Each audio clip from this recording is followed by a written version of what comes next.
your source for everything paranormal. Para-X. The views expressed and the opinions given by the individual host and their guests do not necessarily reflect those of Para-X, its affiliates, or its sponsors. Explore the second edition of the Witch's Oracle deck through 45 innovative cards and enhanced guidebook that peers into the world of the witch. The deck's stunning artwork has a new look and includes 7 brand new inspirational cards. Each card now includes a suggested crystal or gemstone to enhance your reading, as well as a magical incantation that provides energy, reinforces the card's meaning, and helps the desired message to be sent out into the universe. The easy-to-navigate guide also has a new look and offers straightforward, gentle guidance that takes readers through both good times and bad. And now includes a chapter on crystal and gemstone divination by the amazing Nicholas Pearson. The Witch's Oracle. It is a perfect divination deck for witches as well as non-pagans and is designed to suit both seasoned readers and beginners alike. Find out more about the Witch's Oracle deck at www.marlabrooks.com, and you can purchase the deck from schifferbooks.com, amazon.com, or order a copy from your favorite bookseller.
Welcome to Stirring the Cauldron.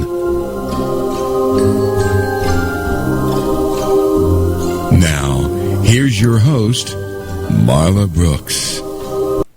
Hey, Merry meet everybody, and welcome to Stirring the Cauldron here on the Para-X Radio Network. The opening music tonight was called Deep Trouble by Midnight Syndicate.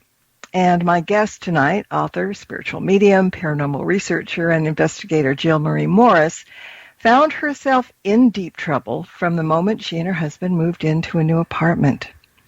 Now, Jill ordinarily uses her unique sense of abilities to help others, but tonight we're going to be talking about a personal account of a terrifying series of events in her life when she lived in upstate New York that took place in the 1980s, late 1980s. The emotional and horrifying journey involved love, paranormal phenomenon, and demonic possession. And sadly, it ended in tragedy and forever changed her life. And at the same time, it strengthened her spirituality. So we're going to jump into it because there's a lot to cover. So Jill, welcome to the show.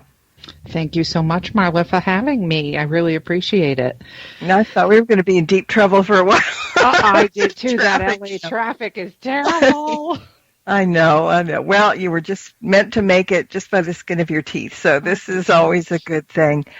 But before we get into the story, let's talk a little bit about your background as a medium. Have you been mediumistic all your life, and had you encountered maybe the dark side before, either in practice or on investigations, or was this all kind of out of left field and blindsiding at the same time? Good questions. I actually, from childhood, found out that I was a medium and psychic, and come from a long line maternally of psychic mediums on the maternal side. My great-great-grandmother was full-blooded Chippewa Native American, and she was actually a medicine woman for her tribe. that migrated down from Canada into Western New York State.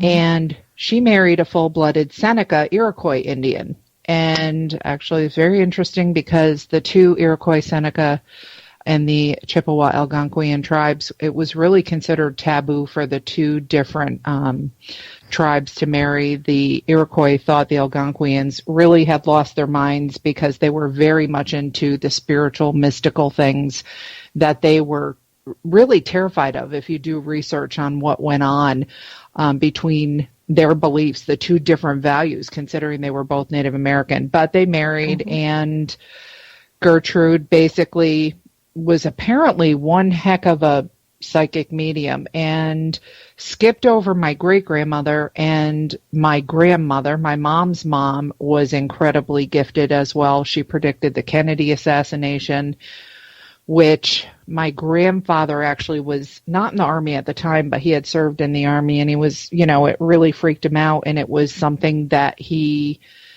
she made the prediction, and he basically told her, do not speak that in my house ever again. And when it happened, it really rattled him. She had pretty much the details down. So skipped my mom and landed in my lap right after my first grandfather died. My paternal grandfather passed away in 1967, actually May of 1967 to be exact. And I have very vivid memories. Just before 2 is my most early validated memory. But when he passed, people were, mourning him, and he was coming to me. And that's how the whole thing got started. And it's gone on since then. So what were your thoughts about the devil or demons in general before moving into 207? Well, I was raised Roman Catholic for most of my adult life, and then I left because the older that I got and actually going through the experience at 207 really made me see that there was so much more than what we were being taught specific to one religion. And I had always kind of implemented my grandmother, who also ended up going from being raised Native American to a Catholic orphanage and then raised Catholic. So she balanced it out and taught me how to foster both those beliefs. But as an adult, going through what I did, it really made me realize that there's so much more than to when you say the devil, or, a lot of people automatically think of a figure with horns and a pitchfork, and it's just so much more involved and symbolic and not so specific to that one, if you want, caricature. Right. But I was taught to be afraid of evil. But yet at the same time, my grandmother also taught me not to fear. So it's a really interesting dynamic growing up. You should more so be very grounded in your belief and protect yourself, I guess, would be a good way to put it, and show no fear to the darker things. Exactly. I mean, sometimes it's hard not to, but, it's just one of those things that evil comes in many forms. It does. And I mean, the Christian version of the devil may very well be what some people believe, but I think evil is what you believe it is, personal belief systems. And you have to trust your gut.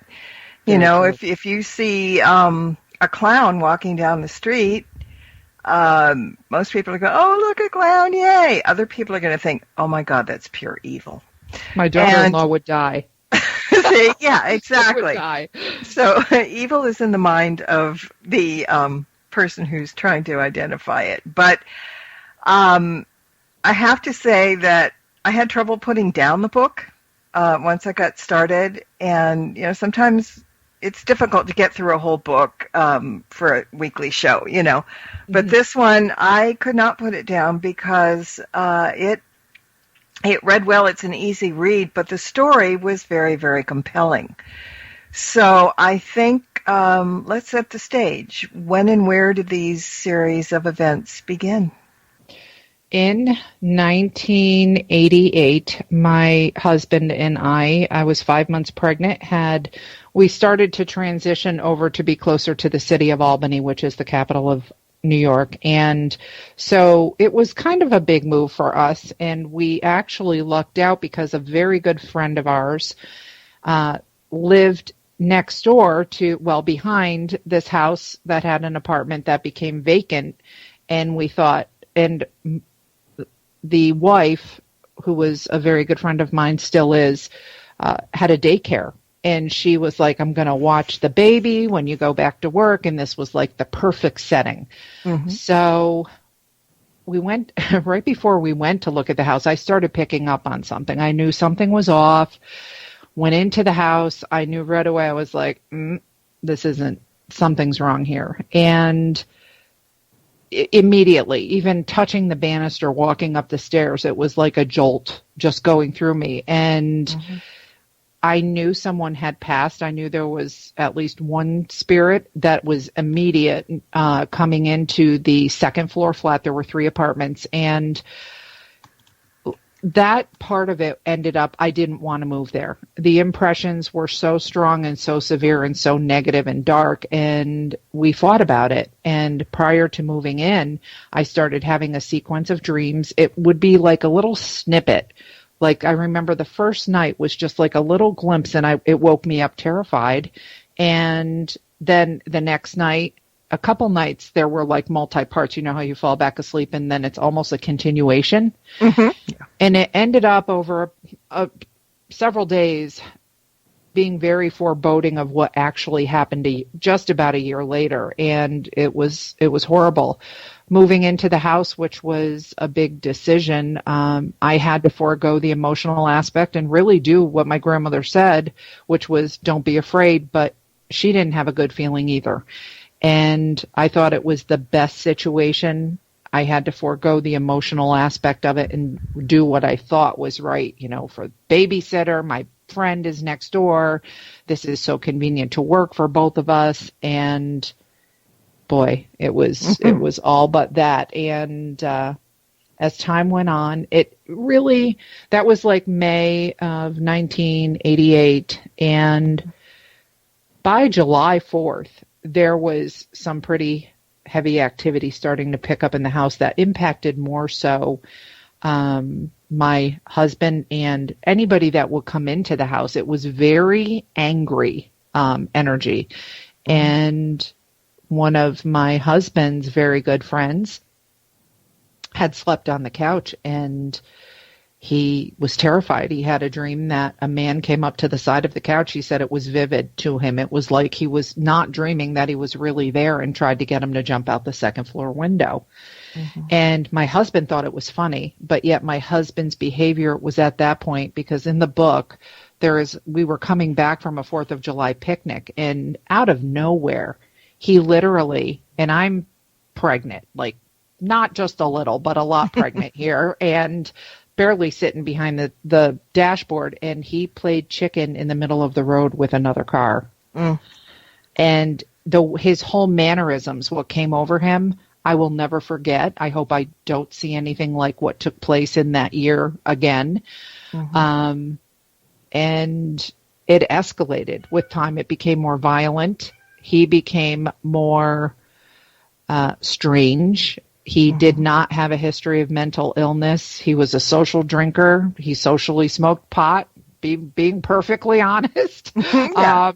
So, you know, and as far as I'm concerned, I've never seen pot make somebody go stark raving crazy, bonkers, you know, totally off their rocker, where their facial expression distorts, their pupils in their eyes dilate. It was the freakiest thing I ever saw. And it wasn't even relative to the times he smoked pot. These were just, you would never know when these changes would come about, other than in time it just got really, really bad. Mm-hmm. You know, and as time progressed, there were symptoms of some kind of evil infestation, let's call it that, beginning to appear. I mean, and as I'm reading the book, it's the kind that we hear about in other negative entity situations. One of them was a phantom odor that cleared out the whole building practically, because it was really bad. And then by the time that happened, you'd had other hints of something bad going on. Like you said, your dreams, your husband's personality change, his friend's dreams while sleeping on the couch. Did you ever consider the fact that there was the possibility of let's just use the word demonic because it's the catch-all word, or did you perhaps think it was just maybe a disgruntled spirit at work? Well, that's a great question that I am often asked, and my response is it's not necessarily one way or another, other than for me at that point at 22 years old, it had to be the first real, truly, I'm going to say, dark and demonic energy. Now, I did not classify it as such. My grandmother kept saying something's wrong here. She wouldn't even talk about the house. She would say she'd pray for the house or she'd chant for the house and us for our safety. But she was, lockdown, drag out. She had a very bad feeling, and I'm like, I just have to get through this day to day. So I was kind of floundering, like, what is this? But demonic did not come up, actually, until our family priest mentioned it right after my husband died. So he had more knowledge of what had gone on in that house and in the direct vicinity of the house, and never had shared that with us until after he died. But yes, I did know there was something very dark and evil, and taught by my grandmother how to block. I call it blocking or grounding, centering, and blocking from a very young age. That's all I did. I would sage the house. I would bless the house. We had to, it was awful because I tried to get the priest over to bless the house, and he was very close to my husband and I. He was like family to us. And I did not know at the time, and this is explained in the book, that my husband was undermining the situation.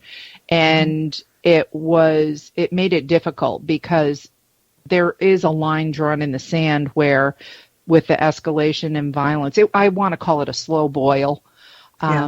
He crossed a line and I moved out. That was when he hit me. And it wasn't, the second time. It was the first time I sailed across the room and basically knocked out flat, cold. And I went and lived with my mother. And that probably was a blessing in disguise because I got out of the house with my son. But he stayed there. So it did not end for him well, as described. Actually, not well at all. And there were hints around, like all right, when you first moved in there was a spot in the middle of the living room floor that looked like it had been sanded down. Sanded down. And then there were also a pair of footprints, like heading out the door, that kind of looked bloody. There was exactly. There was an area of the floor that beautiful, and this home was very well kept. It wasn't like a slum home. It was a beautiful old Victorian home, or neo-Gothic type style. And basically, the three apartments were very similar. The colors were a little bit different, but the floors were gorgeous hardwood floors. And in the front room was this large living room, and in the middle side of the living room floor was this area that was completely sanded down, like to the wood. And we always thought that was odd. He finished doing the floors, my husband did, but leading out from the living room, which were like a blonde colored flooring, into the dining room, which was a darker colored flooring stain, there was an even darker, it looked like bloody footprints of an old, all I can equate it to is like a nursing shoe, the very square heel-ish shoe leading out of the living room. And it was one set of footprints just leading out to the door, from to the dining room and to the door. And there was nothing we could do to get those up. And you could tell they were quite old. Those bothered me a lot. We had things fall off the walls. Our wedding present, which was a beautiful, very ornate hand-carved wooden vine with flowers on it, we had it on the wall in the other apartment, and not once did it fall. And no vibrations. It would just crash no matter what. I tried putting it on 3 of the 4 walls, and it would not stay on the wall. I had a situation where flames shot out of the iron for no reason, out of the bottom of the iron. Not out of, it literally sparked onto my shirt. Mm-hmm. And I threw everything in the sink. My best friend, was attacked while she was babysitting my then infant son while we went out one night, and she was in nursing school and she would never go back in the house after that. That was a very traumatic experience for her. And we had my husband's very good friend who, after 3 times sleeping, the third time he said never again, because what happened on that night was we woke up and there was a huge amount of commotion. It sounded like several people tramping across a hardwood floor. It was just a huge scuffle. Mm-hmm. And Jim went flying out into the living room first, and I followed him. And Chris, his friend, was standing by the window shaking like a leaf, and he literally almost jumped out the window, but he said he was sleeping, and this man came to him, dragged him off the couch, and tried to push him out the window. Mm-hmm. And he said that was it. And sadly, my husband laughed at him again. Like, it was not him to do that. He was a very caring person by nature. Mm-hmm. Yeah. There were knockings that were going on that were unexplained, very peculiar issues with knockings. Mm-hmm. And the only apparition per se, because I was blocking and I was a little surprised when it happened, was Christmas Eve going into Christmas morning. It was kind of late. We'd put up the tree late, and I left the room and came back with some tea, and I knew it was, I describe it, I believe, in the book as like it was a puppet master controlling an apparition of a priest. I knew there was more to it. Mm-hmm. And the look on his face when he manifested the evil, that was true evil that mm-hmm. was coming from him. And where he manifested, where the tree was, and if you go to the website, JillMarieMorris.com, and you go to the books page, and you scroll down to the bottom, you're going to see a bunch of actual pictures of my husband, Jim, and the inside of 207 and the outside of the house before the city did a revitalization project and tore the whole block down. But mm-hmm. where the Christmas tree was and where the priest appeared is where my husband died, where he committed suicide that 6 months later. And I cannot tell you, other than I know the priest was being controlled, and that kind of goes into the second book and actually goes mm-hmm. really into the third book that I've been working on. There's a lot more information that's come out relative to some things. So mm-hmm. that was the evil. Really, when I saw the priest, I knew that was when I definitely knew I looked at evil. But then taking over my husband and seeing him before he committed suicide that night when he tried to kill my mother and I and our infant son, it is something that you can't explain. Mm-hmm. You cannot explain the demeanor, the look, the tone. It's mm-hmm. almost as if it's a completely different, and I don't even want to say different person, because he was mm-hmm. not a person that night. Right. So. No, I've seen that, and that's for another time. But I know exactly what you're talking mm-hmm. about. When I was reading the book, it sounded very familiar in some instances. And the thing too, the landlord, even before you moved in or right after you moved in, you asked the landlord if anybody had died in the apartment, and anything that you asked him, he just didn't really answer. Not until after 2 weeks right. after. When I had gone back to work, I got a phone call because I had to go get the last hit, because Jim stayed in 207, which is the night on June 28th of 1989, he came over for visitation. And my mother, who was a registered nurse at the time, supervised it because he had been arrested for assault on mm-hmm. me. And so she monitored everything. So she was home, and he was not acting right, and he asked to lay down after dinner, which was unusual, but he had showed up with 2 paper bags of toys. Mm-hmm. And he wanted to wait and give the baby the toys after he took a nap, which was a very unusual request for him. So I woke him up and went back to my son in the high chair. And so he had all this time been living over in 207 and just coming to see us once a week. So when I turned to get my son out of the high chair that night, and I had him in my right arm, and I turned to my left to go towards the division between the dining room and the kitchen, he actually was about 1.5 feet, 2 feet away from me with a loaded 12-gauge shotgun pointed right at my son and I. And it took my mother, truly did save us. It's not an embellishment. It was her nurse's training, because I was hysterical.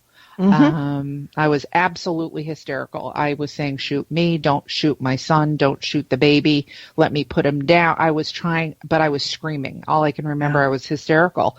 And my mother very calmly came out from the kitchen and utilized her training and was able to sort of diffuse the situation. And she literally came in and turned and shielded us. And it was a light switch moment where she reached him enough, whereas he put the gun to his side, and it was like he returned. All I can tell you, my mother and I talk about this even now, is the way the switch, it was like a completely different transformation. He like registered, but he didn't say anything, and he left, and that's where he went back to 207 and shot and killed himself. Now, that's where the 2 weeks later, the landlord called me and said, are you going to come over and get his things? And he goes, I can't believe this is happening again. And I'm like, happening again? And he said, yeah, when his brother Joe owned the house 30 years beforehand, there was a male that shot and killed himself in the living room in the house. So that, to me, Phil, the landlord, was a wonderful man, really, truly a wonderful man. And for whatever the reason, he may have felt the house wouldn't, nobody would rent it if he had been upfront with it. Sure, obviously. Especially to me, but I had picked up on something at that point. But yeah, it sparked something in me that I said that I knew it, and I had to get to the bottom of it. And then as time went on with the discussion with our priest about what happened, we still had very heavy paranormal activity follow us to my mother's, which was extremely frightening. Yes. And that was where shortly thereafter our priest had, he pretty much spilled the beans with my grandmother and my mom and I, and he had said that he was aware of some of the history and some of the suicides and murders that had taken place, and he felt Jim had gone through, at the very least, an oppression, but more than likely a possession. And that was where the whole demonic thing, I was like, what are you talking about? Because I'm like, at 22, back in the 80s, the paranormal wasn't the paranormal. It was spooky talk or whatever. Right. But so, I knew there were very bad and dark and evil things, but this was really the first time I ever heard that mentioned. And I just I had to process it because it was an education for me to learn about it, kind of like a crash course. And that's why I said it totally reshaped my life as an adult. Oh, absolutely. And, I was going to bring up the fact that entity, for lack of a better word, did follow you to your mom's house. And that in of itself, I would have flipped out in a really bad way, because you think you're away from it. Yep. And you're not, and you hear people that have moved from haunted houses or scary houses or whatever.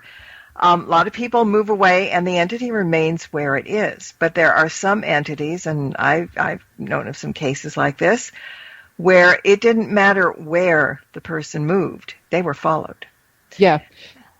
That's interesting, because I totally agree with you. And we were worried about that. We ended up, just for a day or two, we went back up to my grandmother's in Granville, and the house was blessed in the whole 9 yards, and we came back and it stopped. Now, what's interesting is it stopped, but when I remarried a couple years later, we had some situations take place in Western New York State, which actually come back tied to the priest, which is all discussed in book 2 about the history of the house and the residents and the 14 deaths that occurred in that house. It wasn't just one male that died in the house of suicide. There was another male who hung himself from the 3rd floor in the center hallway. And then my husband died by gunshot, the same as the other man in the apartment. And then there are 14 documented variety, most of them sudden deaths. There are some cancer. There are a couple cancers, some strange things that went on. But those are cited and documented with the obituaries and everything in book 2. And I know there are more. Right. That's going to get discussed in book 3 and the entity itself, what I believe I figured out and why as of June 15th, to be exact, June 15th of 2015, why it's reared its ugly head, because there has been nothing since Western New York State until 2015. It was quiet and all hell broke loose in June of 2015. And it's been interesting, to say the least. And, somebody at one point said or suggested that the only way to save anybody is to tear down that house. Well, as you said, urban development, it came and they did tear it down, right? They did. And what it does, I totally disagree with tearing it down and it's going to go away, because I've seen it happen the exact opposite, not just with me, but with other people, such as you had mentioned. And that's the whole thing about haunted houses. It's really the environment, and especially these darker entities. When you I do believe 207 was a downflow vortex, and kind of added to the equation there. But once the containment, if you will, the house which contained that was gone, it just found the pharmacy behind the house, which was built, and it's hanging out there. And it does move. I mean, people think, oh my God, this is a brand new house. It can't be haunted. Well, you don't know what went on that property 100 years ago, 200 years ago, or, whatever. And you talk in kind of the epilogue in the book about the people at the pharmacy. I mean, it's, like a regular old pharmacy parking lot, whatever. There are people that are dead scared to be in certain areas of the pharmacy. There are people that have had experiences, that work there. It had to find, because, these things probably do feed off fear or whatever. So they need to, they're vampires. They need to find somebody's neck to suck. But that doesn't mean that they're still contained there. They can move around. Move around anywhere you want to go. I always say when we pass, okay, so we didn't make it to the UK this time around, or we didn't get to go to Disneyland or whatever. The point is, after you're gone, you can go. You may not be able to sit there physically on the rides, but you can go that's my belief anyway, that you can go anywhere you want to go and see anything that you want to see. You're not tied down, and you don't, once you cross over, it doesn't mean that you can't come back. Absolutely. Totally agree. Right. That goes for the good guys and the bad guys. So, the fact that these poor people that work in the pharmacy, and I'm not laughing, ha. Well, I sort of was for a minute. But, can you just imagine? You don't have a clue, and you're working at your job, and jobs are supposed to be safe, and everything's fine. And all of a sudden, something happens there that scares the bejesus out of you, and you won't go into a certain room, or you won't go to a certain area. And, it's vicious and vile. And can you get rid of things? I mean, I think in the book, too, somebody said, well, you need to do an exorcism. Right. Depending on what it is, that may or may not be the answer, right? That's right. You're absolutely right. And you also, when you do exorcisms, and in the second book, I interviewed 3 priests from different dioceses, and really got a good handle on, just from the Catholic perspective of a Catholic exorcism, and discussed my situation. And everybody's on the same page where you have to be so careful because it takes so much training to deal with these things. And just because you may expel something from someone, they're gonna find somebody else. You don't know where they're gonna go, and it's a dangerous game to play. And unfortunately, my gut feeling was I've got to call this pharmacy as I'm wrapping up book 1 and just get their spin on things. And they didn't know who I was. They didn't know the history of the house. Here I am calling just to say, hey, anything strange going on over there? I'm writing this book. And it turned into opening up a can of worms. Yeah. And to this day, I get contacted by people that have had experiences while in the pharmacy or working in the pharmacy. And I'm not saying it's going to kill somebody. That's not it. Sticking to the facts as investigated and researched, there have been several employees that have exhibited the very same symptoms that Jim did, which was the split personality in a light switch moment and become violent, jumped over counters.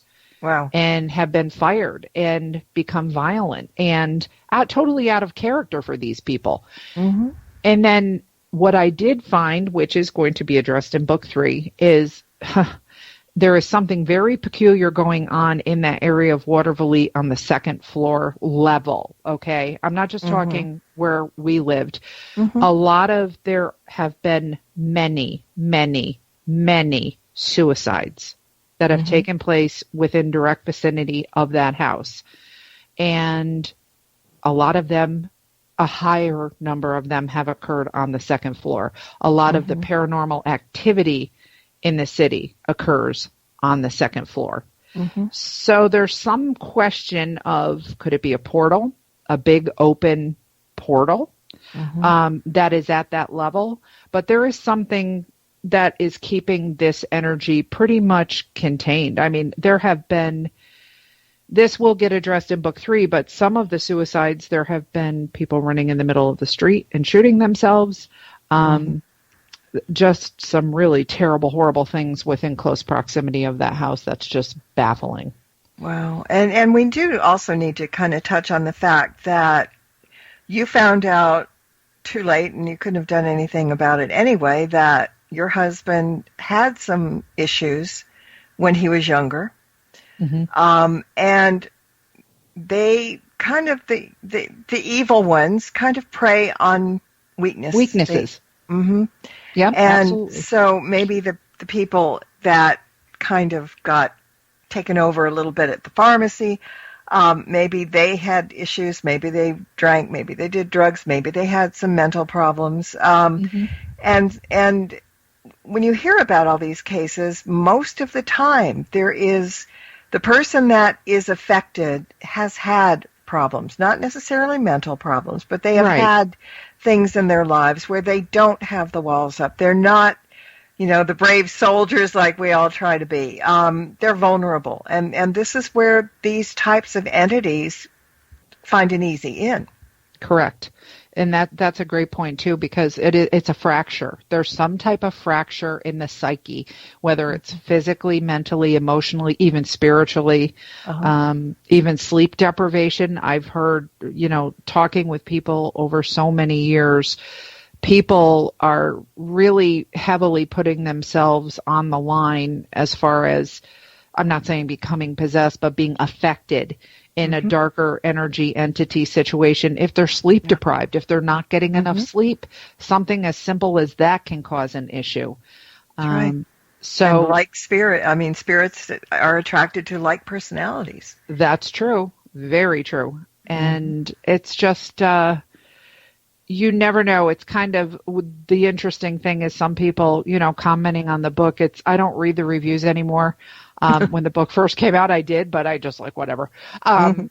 But it's interesting because some people are like, oh, there's hardly anything paranormal going on in there. I think it's this desensitization that it's got to be, creatures falling out of the ceiling, climbing up the walls. It's like, which has happened, you never know. Yeah. You never do know. Yeah. But it's kind of when you bring it down to the level of that's what makes this so scary, is because it was subtle.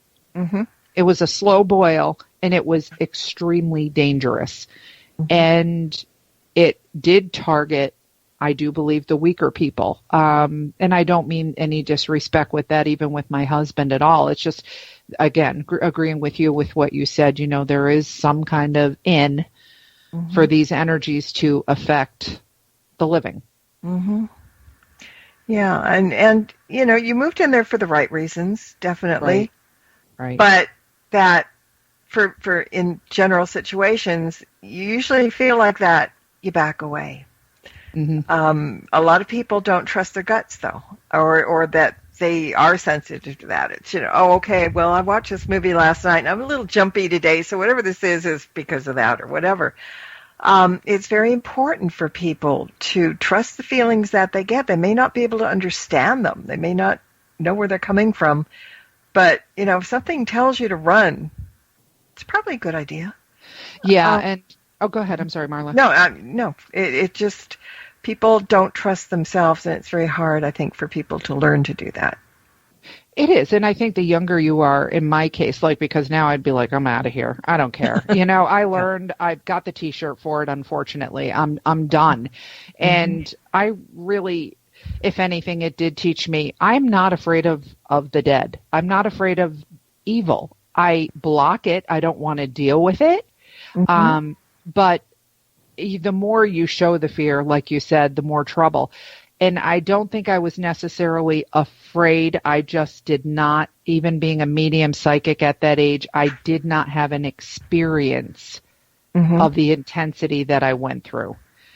And I often say, should I just have stood my ground and just, you know, but it was such a big fight over, you know, moving in and even moving out. And here we are young, you know, you've got to break a lease, you have a baby. It's all this stuff.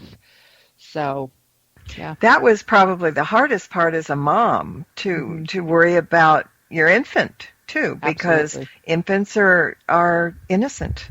They're great targets. And I mean, thankfully, and this is a bad way to put it, but thankfully the baby was spared of the trauma and everything else. Now, the cat was a whole different story. Yes? Yes. The cat was a different story. Cats, I mean, people don't give cats enough credit. Dogs, yes, they're very sensitive, but take a cat on an investigation and boy, they'll tell you a lot.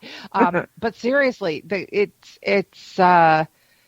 cat was affected, and I don't, you know, I as a mom, I was just trying to protect mom instinct, trying to protect the baby, trying to protect us, and trying to protect my husband. But again, his will being broken, not really knowing why, and undermining me doing anything positive for him with the priest really caused a situation. But, you know, I was at that point, I knew it was, okay, my son's Jimmy. And I was like, it's Jimmy and I just have to make sure we live.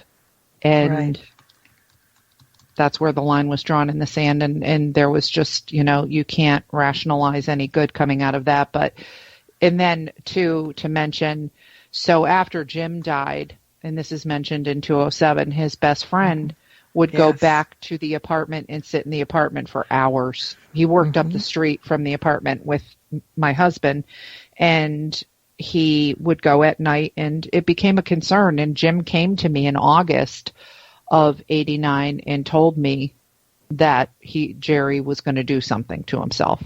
And I reached out, and those people I really didn't know well, Jerry's girlfriend and whatnot, but my close friends knew they need to listen. And it was like I was pulling my hair out because I'm like, Jim said he's going to kill himself.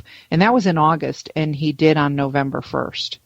And it was after he came back from hanging out at the house at 207. No, you can absolutely fall into that trap and, you know, follow suit in a sense. And it's really scary to know that, you know, because he was drawn in, basically. He was just drawn in. It was comfortable for him to be there. But I've read other accounts of similar instances where the person that has been oppressed or possessed, whichever you want to call it, when they had those moments of clarity, and they did apparently here and there, they knew that there was no other way out but to commit suicide. Right. I, too, Jerry, Jim's best friend, and these names minus Jim, a lot of the names were changed to protect the people because these people are alive. They know of the books. You know, it's very traumatic for everybody. Sarah, who is my good friend and babysitter in the book, my neighbor, very good friends of Jim and I am still in close contact with her and their family.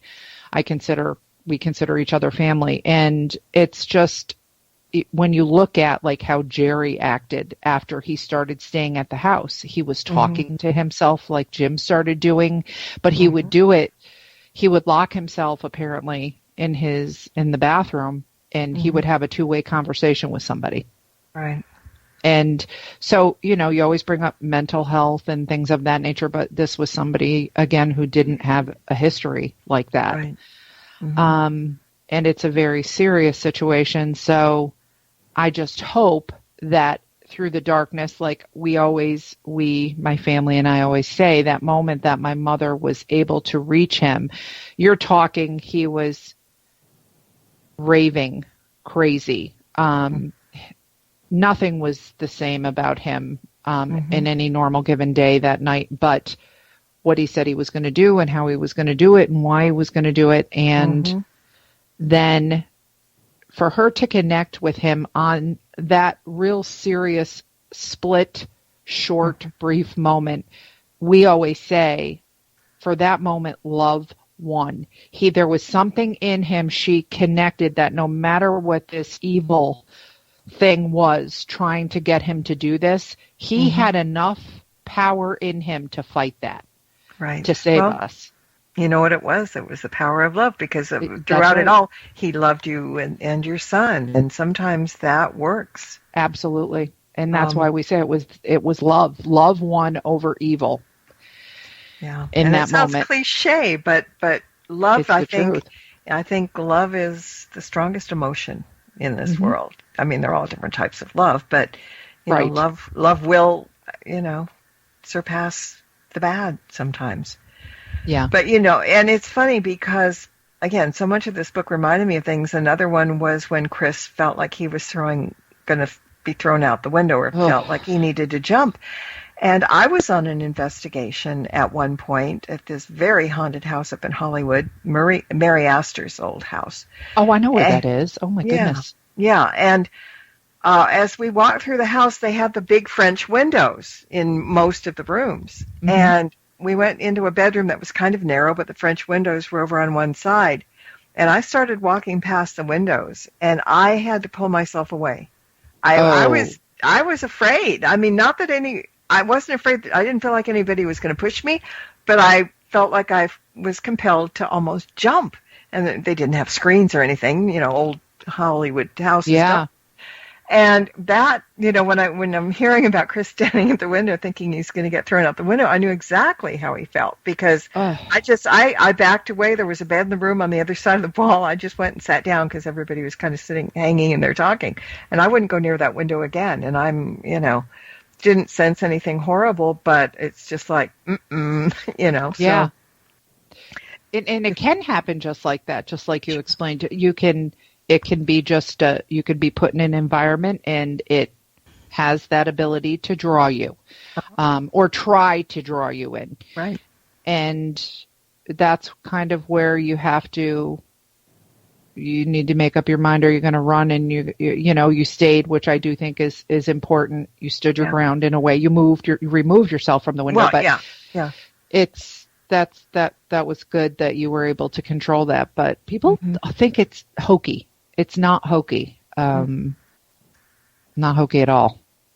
No, it isn't. And I mean, the book is amazingly detailed. I mean, we've talked about it. We've kind of, given away some of the what went on, but it's not.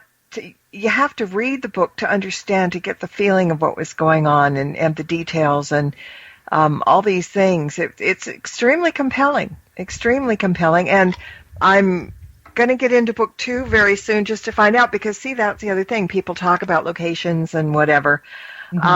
It's important to do your homework. It's important to find out the history of things. And what you've done in book 2 has validated everything that pretty much happened in book 1, and book 3 is going to be the icing on the cake. I know, it's hard. It's long and drawn out and miserable, but it's important to do that. It brings clarity in many cases. I agree.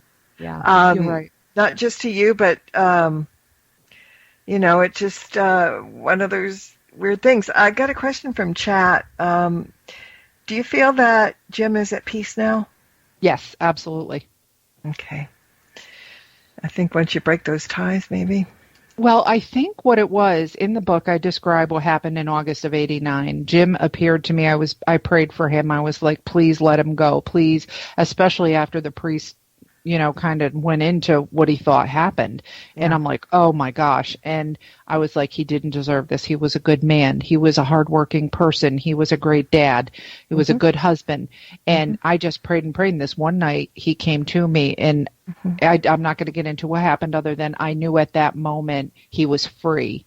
Yeah. And I think what happens in these cases, and the more I've worked on cases and helped people, it's become pretty apparent. I think when evil does grab hold of somebody, that there is a mission, that they need the physical body to carry out specific acts. So once they are done with the physical body, that their host, let's say, there is a choice. I really think the good is let go. I think it's almost like a regurgitation. They don't need it anymore. If they were truly good, and if they want to go, if spirit wants to go, they'll go. So I do think he was regurgitated, if you will, after he was used. But there are some cases, working as a medium and as an investigator, that the person, and you mentioned this earlier, there are evil or there are darker connotations to the personality where maybe they were not right. And so they don't get released. They're used as fuel. Exactly. We're running quickly out of time. So what I'd like you to do is tell everybody where they can find your books. To start with, go ahead. Sure. You can, the best place for resources, go to the website, JillMarieMorris.com, and you'll see the books page. You can get a brief summary on the books. You can order the books. You can go through Amazon, Barnes & Noble, so on and so forth. The tickets and events page is up. Lots of events are still being added. There is going to be one added for August for Hollywood. I'm looking forward to that. Me too. Too. There are some other events that are going to be announced in time, but you can always go through the link to purchase the tickets. You don't purchase the tickets through me. You purchase it through the ticket people, the Eventbrite people. And basically at that point, hopefully I can see some of you at book signings and events and whatnot. I'm always open to emails if you have a question or two, and that's it. I'm writing for Paranormal Underground. I've been writing for them since 2012, and I'm actually going to start writing for another Haunted Voices Radio is going to come out with a new magazine 3 times a year. So I'm going to be writing for that as well. So you can find me around. You're also on Facebook. You have a fan page. Yes. You also have a YouTube channel. I do. Yeah, I know. We get so many things. You do have Twitter also, whatever. But yeah, exactly. If people want to go to your website, that probably leads you everywhere else. Jill Marie Morris on Facebook, that'll pop up. So there's a lot of ways to find you. And I just want to say that we have to give Scott Michaels a plug because the event that you're doing in August is at the Dearly Departed Tours and Museum.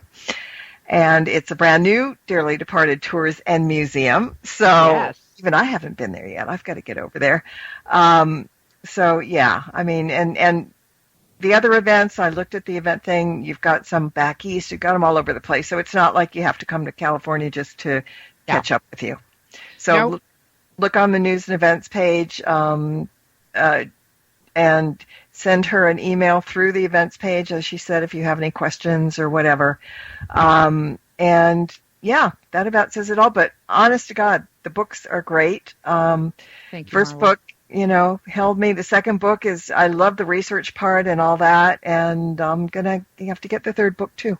So, yeah, it's one of those very well researched and put together and well written and easy to read, and I can't say enough good about it. But I will have to say that we have to get out of here. So thank you so much for joining me tonight. Come Thank you. Come back and we'll talk about, book 2 or book 3 and get that done. And I want to thank everybody for listening in tonight. Without you, I'd be talking to myself or the cat, that doesn't work quite as well. But until next time, everybody, blessed be and merry meet again. Good night. This has been another edition of Stirring the Cauldron with Marla Brooks. Be sure to tune in next week at this same time for another great guest and more cauldron stirring. Any rebroadcast or other use of this program without explicit permission is strictly prohibited. Copyright 2014. Moonlight Hall by Kevin MacLeod, licensed through Incompetech.com.